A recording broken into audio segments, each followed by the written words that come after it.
नमो नमः।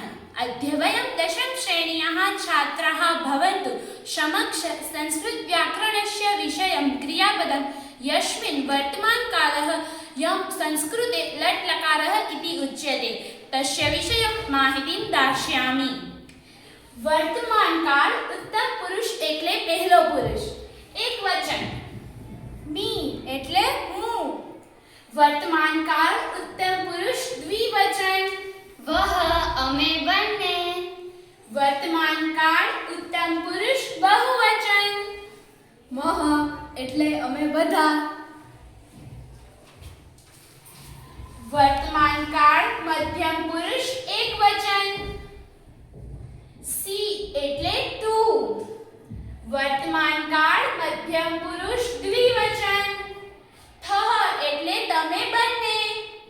વર્તમાનકાળ મધ્યમ પુરુષ બહુવચન થ એટલે તમે બધા। હવે આપણે એ વ્યક્તિની વાત કરવાના છીએ કે જેની અહીં ઉપસ્થિતિ નથી એટલે ત્રીજો પુરુષ અન્ય પુરુષ।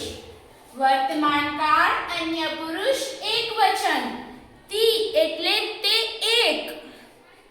વર્તમાનકાળ અન્ય પુરુષ દ્વિવચન તહ એટલે તેઓ બે। વર્તમાનકાળ અન્ય પુરુષ બહુવચન અંતિ એટલે તેઓ બધા।